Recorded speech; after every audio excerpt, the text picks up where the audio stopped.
lead to even more violence. And KCAL9 political reporter Tom Waite is here now. And Tom, this comes just a day after he had dinner with the former President Trump. Right, exactly, Pat. And, you know, some people ask, well, why are we platforming this? And a lot of the Jewish leaders are saying because we have to, because it needs to be called out.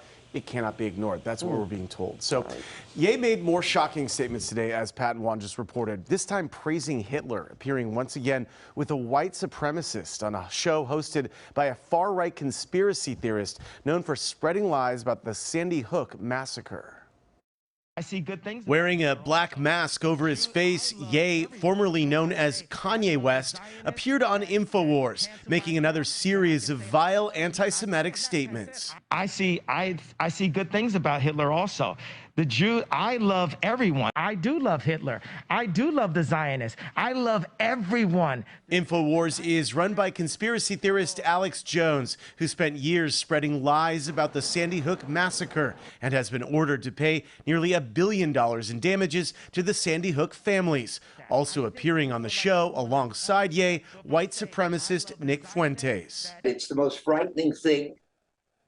This is happening in the greatest country on the planet. Rabbi Marvin Heyer of the Simon Wiesenthal Center and Museum of Tolerance. What we have to do is condemn it.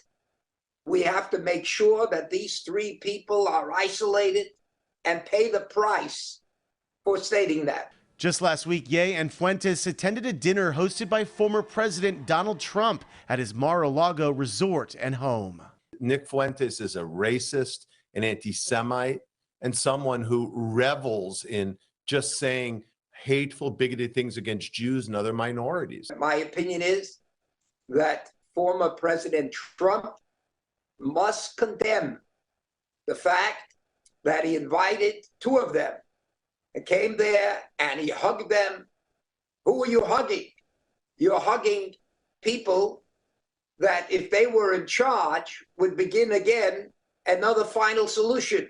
In the weeks and months leading up to Ye's dinner with the former president, his anti-Semitic statements led major brands like Adidas and Balenciaga to drop him from their partnerships. But Ye found a new voice on Twitter, where new owner Elon Musk reinstated his account, part of Musk's campaign to promote what he calls free speech. The head of the ADL tweeted in response, "Elon Musk, is this someone you still want to warmly welcome back to the platform? Jews right now need allies, not enablers." You don't want to amplify these voices, but at the same time, you also can't really ignore them. Absolutely. And you have to identify them, because otherwise what happens is they go around, they speak to other people, and when the other people are convinced, it becomes too late.